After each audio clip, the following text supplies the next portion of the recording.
Well, hello, everybody. Welcome to today's edition of Modern Careers Podcast. I'm joined by two wonderful people today, Dr. Deepak, our special guest, and my lovely co-host, Sean Elliott. In celebration of Career Month, we're going to talk about career decision-making in a digital world, and I cannot wait for this conversation. But before we begin the podcast, I'd love to introduce Dr. Deepak and Sean. All right, are you both ready for this? So, All right. Dr. Deepak has a PhD in counseling psychology from the University of British Columbia. He is a core faculty member in the MA Counseling Psychology program at Trinity Western University. He has over 15 years of teaching experience researching topics across broad areas of psychology and education, such as social psychology, lifelong learning, and adult education, career development, which we're going to touch on a lot today, and counseling psychology. He has a passion for training and mentoring and is actively involved in multiple research projects, which we will delve in a little bit deeper his recent work that was featured in CERIC's Canadian Journal of Career Development. So thanks so much for joining us today, Dr. Deepak. thank you for inviting me. Absolutely. And I'm joined by a co-host today, Sean Elliott. So Sean Elliott is an innovative practitioner in the higher education space as a career consultant with Georgian College and as a professor in the career development program at George Brown College. Sean is passionate in supporting people to identify their strengths, gifts, and their potential. As a former regional Associate Director of CWIL Canada, Director of Work Integrated Learning, Sean facilitated the growth of innovative solutions for the educational sector, working together with industry, community partners, and students. But I'm not done yet. I'm going to keep going, Sean.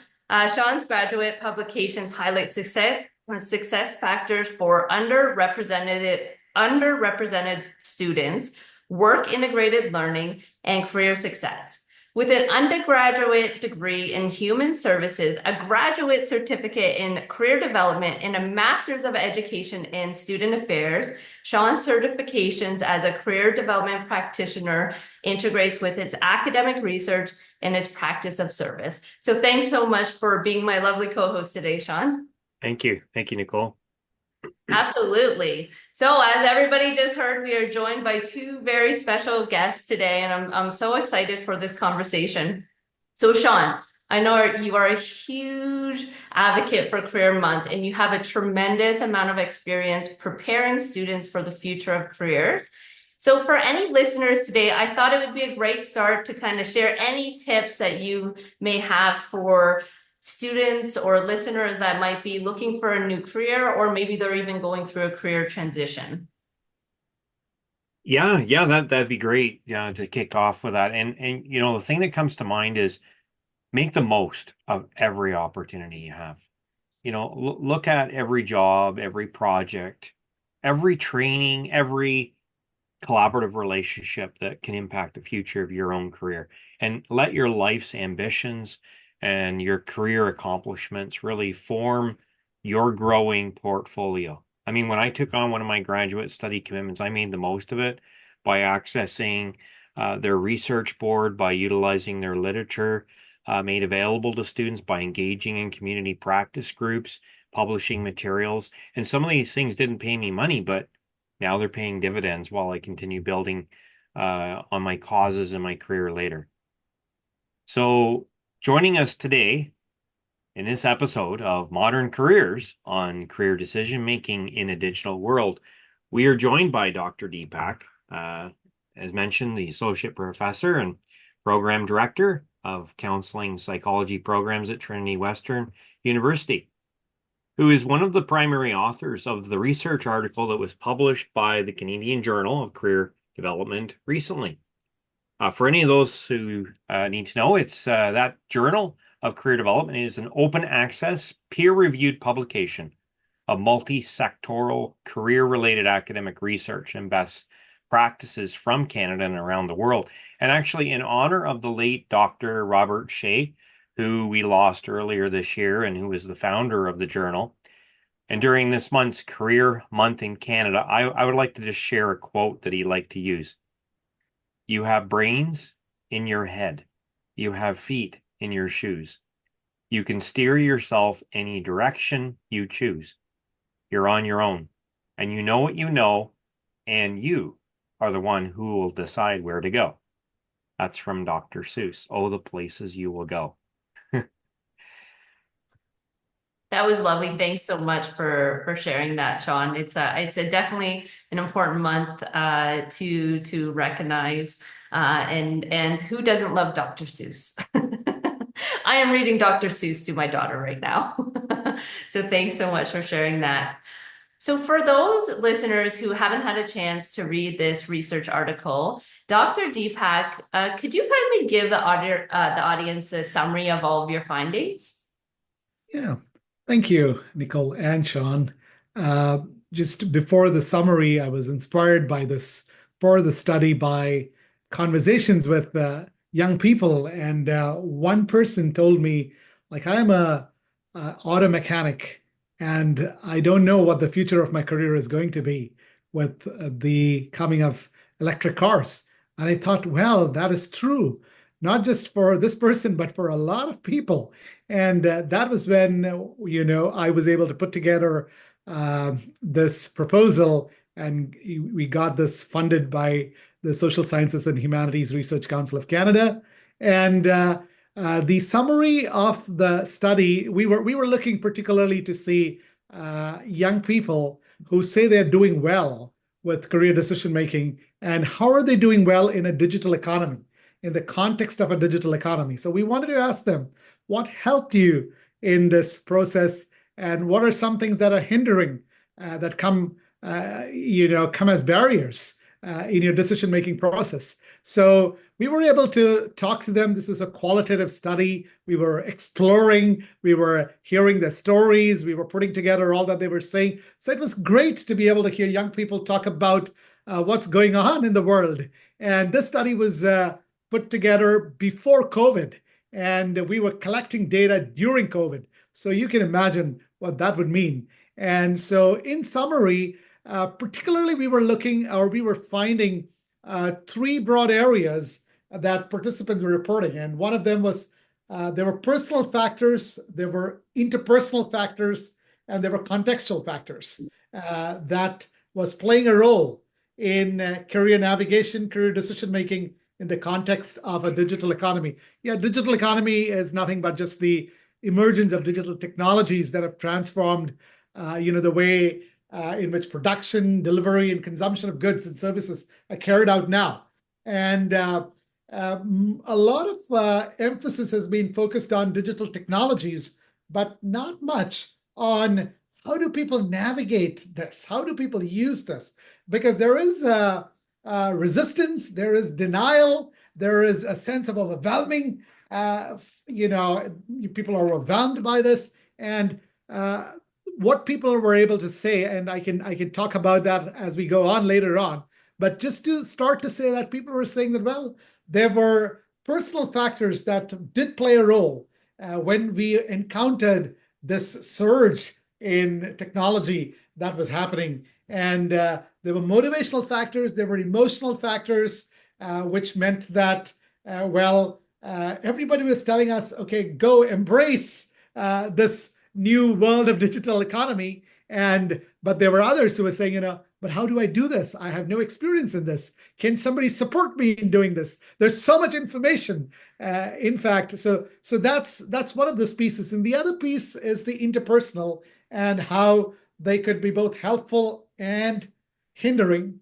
When we talk about interpersonal factors, we're talking about connections, we're talking about support, and sometimes we know that there is a lot more opportunity for networking that can happen through digital platforms.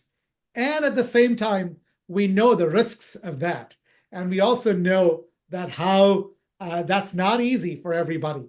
And also particularly looking at the third larger piece is the context. within which all this was happening. The world was changing. And one of the things that participants were able to say and which came up again and again was to do with, well, we are not prepared for this.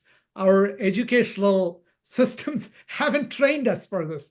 When I'm looking at it and I'm reading material, I'm realizing that, well, the educational system that we have, the post-secondary education that we have, the 4 years of university system that we have, all of that is not developed for such a fast shifting digital world. It was based on the assumption that people will be established in a career which they will settle for years and there wouldn't be much change. But that's not the case anymore. So there are people moving in and out of education. There's a lot of flexibility. There's a lot of flux. And I believe that the young people are saying that if you can find support and understand the context, this might help you better. So just, I can go on and on, but I just want to stop here if there are any particular areas that you are looking for in terms of my focus. Well, what really stood out to me is because everything happened really quickly and we became very, technology focused and everything switched to online. And like you said, how do people get access to this so quickly, or how do we make them even comfortable with using these different tools? Based on your studies, what do you hope policymakers and career development professionals will take away, or what more can they be doing in order to help but also move quickly? Thank you. That was also one of the things we were asking the young people in our study. We asked them, what would you recommend policymakers and people in education? What kind of a help do you think would you need for this? And there were two sets of responses. One, recommendations that they were talking in terms of educators and policymakers, and they said, well, we need to have this in the curriculum. We need to be able to build this in, not that we learn something and then we are facing a world where we are now having to adapt or adopt technologies that we weren't used to. So please pay attention to what's going on and make those shifts as quick as you can so that we are able to jump right into it, because there's a lot of time that we lose. Because if you think about it, even from our own experience, we know a few years ago, shifts that happened over 50 years, the same kind of a shift is happening in just 2 years. So if you think about it, that's the speed with which things are changing and moving. And the other piece that they mentioned about was in terms of providing support. And support is not just technological support. It's also support that is psychological, support where young people realize that, well, it requires hand-holding, and it requires time, and it requires emotional engagement. It requires some kind of an investment, which is more psychological. And they said, if there are avenues for that, not just throwing technology onto us and say, okay, go swim, but to help walk us through this process. And the third thing which came up very strongly was saying, how could you reduce inequity for marginalized populations and those facing barriers? And they said that not everybody can adapt to artificial intelligence and digital economy, digital technologies in the same way. And some people require more support. And in our participants, there were many who were immigrants and who were students who moved from another country. And they said, well, this is something new. And there is a lot of changes, and we have to now adapt to this. And what do we do? So, and bringing together all of that, the second set of recommendations for everybody would be the same. Provide more interpersonal connections where that support can be provided, and pay attention to intrapersonal confidence. Like, how can you build confidence in young people about tomorrow, because what we see out there is the more that is thrown out, the more people are losing their confidence. They are feeling that, oh, this is one more thing. This is something that I have to learn more. And how can we help do that? And finally, contextual resources, because not everybody is in the same context, which means that you'll have to pay attention and tailor resources depending upon the context in which young people are, because young people in cities have a different context as compared to young people in rural areas. And so all of those pieces together, I think, will be something that I think policymakers and people in education need to pay attention to. You know, when I hear this, it almost makes me think of an intercultural experience. Like we're kind of even transitioning into another culture. I experienced a lot of those similar kinds of findings that you mentioned when I had to go to a completely different country and culture to understand what was going on. Wow. Yeah, So and one thing Dr. Deepak mentioned that I thought was super interesting was the point of it really needs to be built from the ground up, to your point, Sean, of like this new culture of how do we come yeah, into curriculum and, rethink and reimagine, what a new course might look like based on all of these findings to help these students. How can we, but then the other piece is how can we do it at speed? How do we go from that 50-year approach to doing it in 2 years? And I think, a good step is everybody knows it's changing. Everyone knows we have to do it quickly, but how do we actually get it to happen quickly? yeah. And I liked what you said too, Dr. Deepak, about we have to adapt and adopt. Yes. Wow. And it's continually happening. So I wanted to ask you, how is AI, virtual reality, robotics, immersive experiences, digital transformation overall? How is it affecting your own world, your occupation, and even your professional development today? Yeah. Thank you, Sean, for that question. Yes, my work has an intersection of research, teaching, and counseling practice.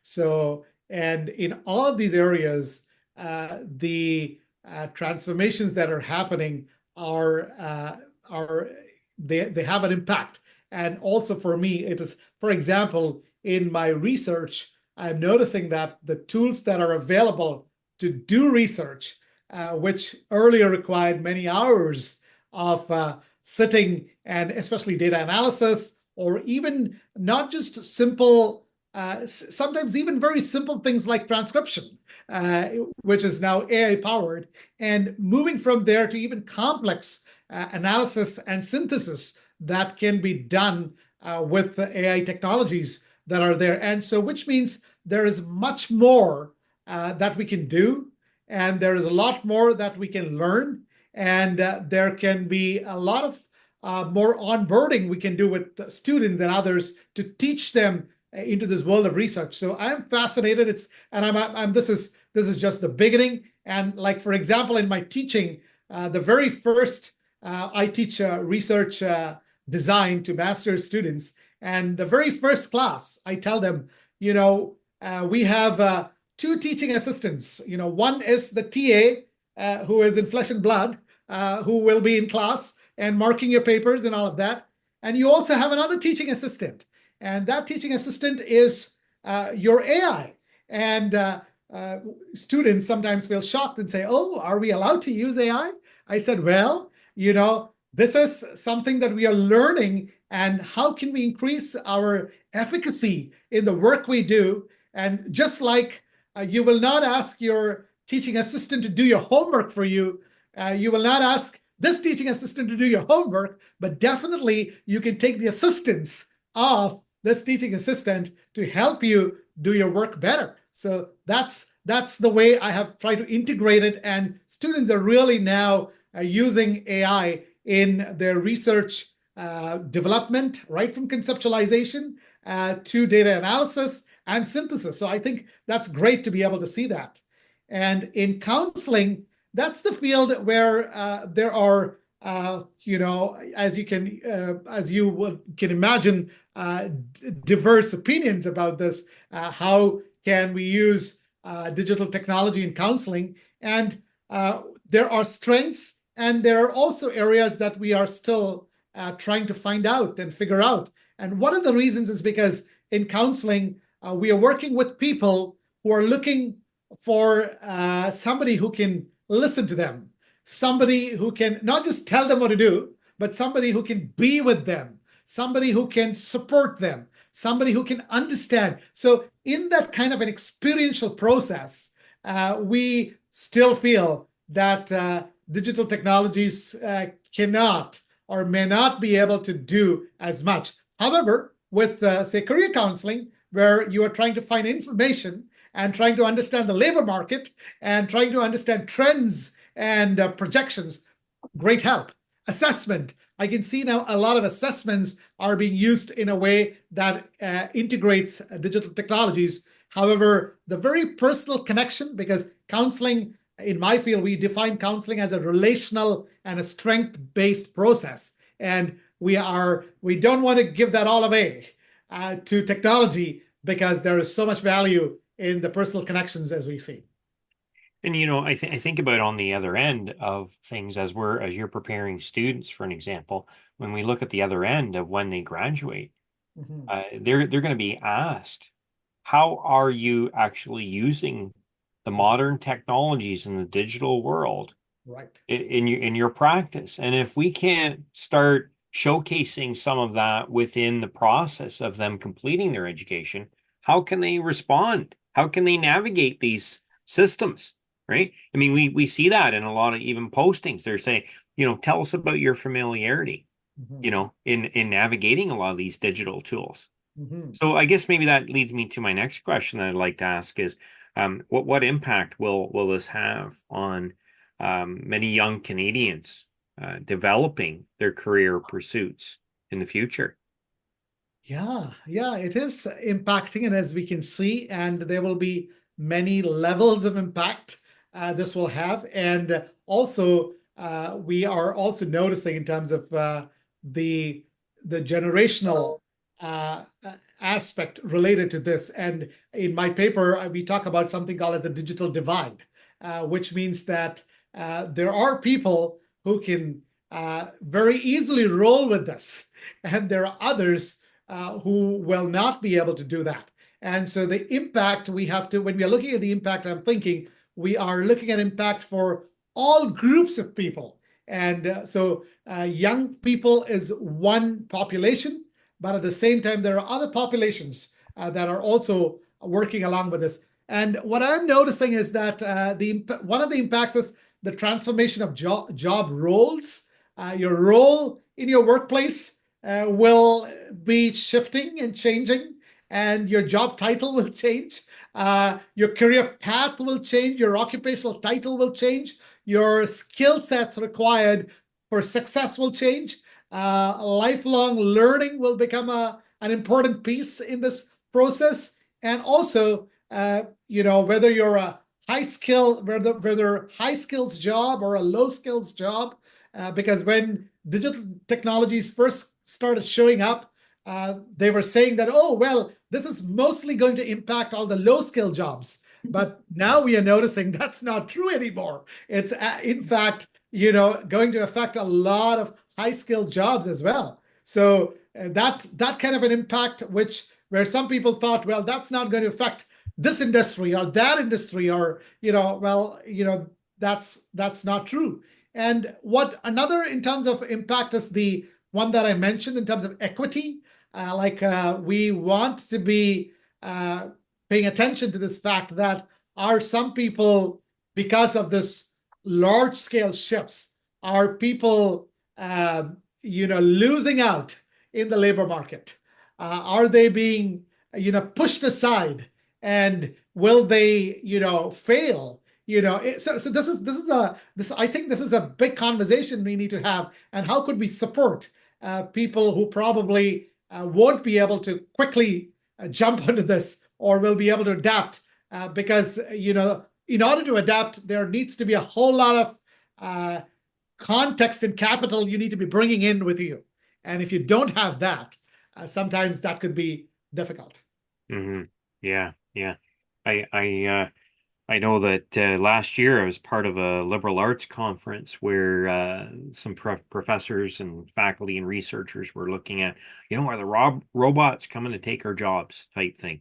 I mean, the World Economic Forum at that point had just talked about a report where they said over 83 million jobs would be lost over the next 5 years. And we see reports like from Indeed where they say 51 jobs that will not exist anymore, and others that say, well, there's jobs that will disappear in the future. So there is this shift, this shift that's going on, and it's disturbing in some ways. But I think the more that we can help prepare people with even sessions like this to better understand how understanding these things can actually help us in navigating the future, that's really, really helpful. How do you think this could affect many international students and internationally trained professionals in our country? I think some of your study focused on that aspect.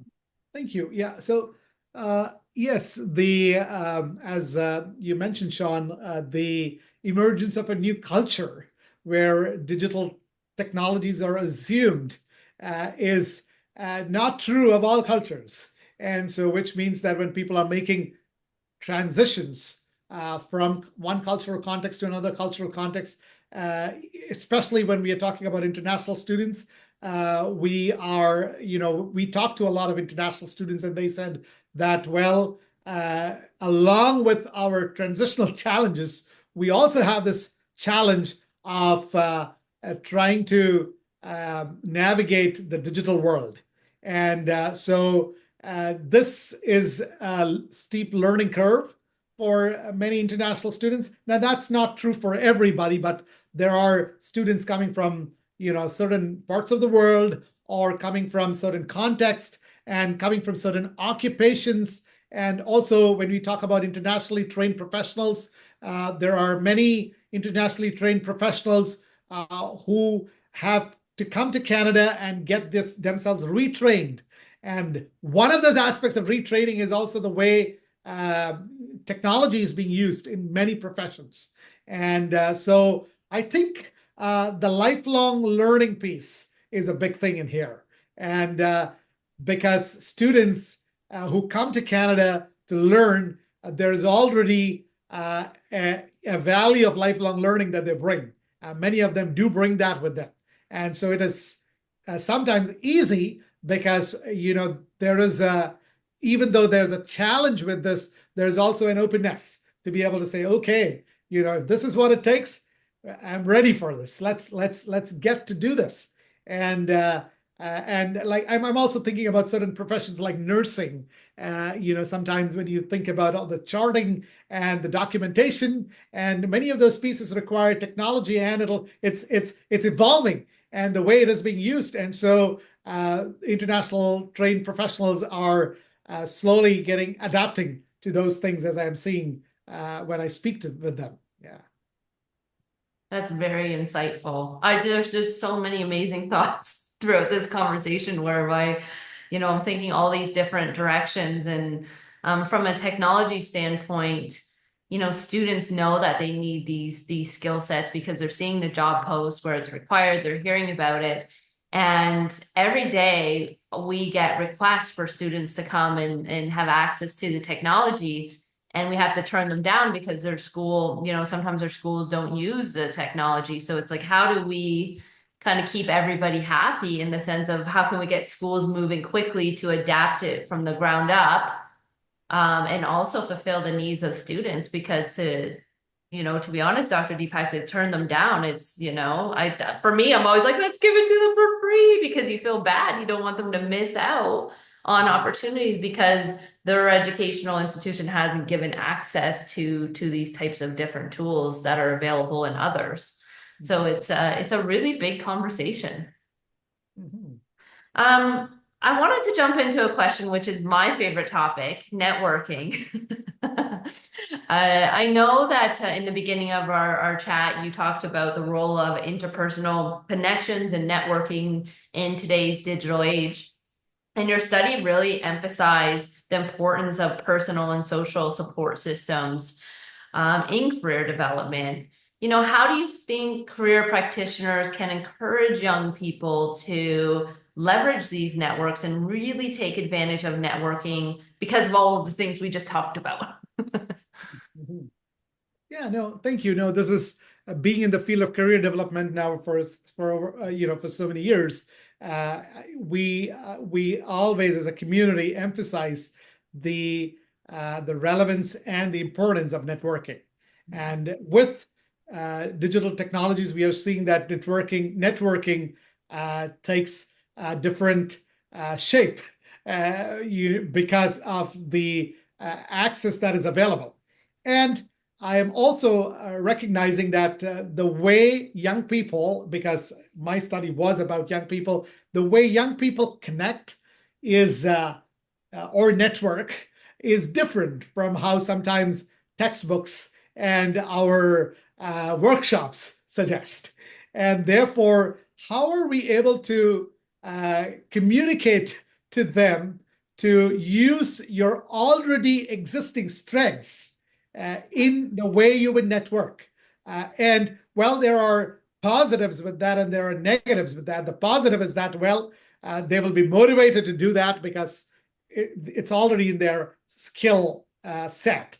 Well, there are negatives because social networking is different from professional networking. Right. Or networking for the purpose of career is different from how they are using their Instagram or how they are networking through other. So I think that kind of a shift or that kind of an understanding would be needed and helpful, and probably that could be a part of curricular development itself, like career skills that they can get from even from high school itself, and to be able to see that, okay, how could you use the existing networking tools, strategies, platforms, all that you have, and how can you use that for the purpose of professional connections that you can make. And so I do not know how that looks. I probably have some ideas, but I'm still thinking that because the comfort that students have with young people have with some of these methods is different. And at the same time, we also don't want to miss out on face-to-face interactions because many workplaces require that. And we see that young people, when they go for an interview, they do not have those skills that they can bring to be able to present themselves in a way that they can be hired for their interpersonal skills. And so many occupations require that, and it will be important for certain occupations to have that. And I'm seeing that. Well, how do we pull them and say, okay, let's do more of this? And that's why I'm thinking that structured experiential activities are important. That's my way of solution to this is, providing students with what we call as structured experiential activities, where they can participate in this, have role plays, see how this is done, and then try it out themselves, and then report on their experience of it and reflect on it, and have peers who can provide them with feedback so that they can improve on these experiences as they go forward. Yeah, I couldn't I agree think more. too, I think too, it's really important to be courageous, like to Mhm. be the early adopters. Like I think in the time of the pandemic, we were moving to hosting like career fairs, job fairs through online platforms, and people would hear presentations and would have to go into breakout sessions and would have to attend workshop presentations all online through a platform, right? They had to do this intentional planning and experience it in a different way that they never had before. And, I'm just so thankful for the courageous students that would participate in those things, even though they didn't know how was this actually going to play out by the time we are finished, you know. Yeah. And a lot of it is just practice too. The more and more they can practice and get that repetition, the more and more comfortable it becomes.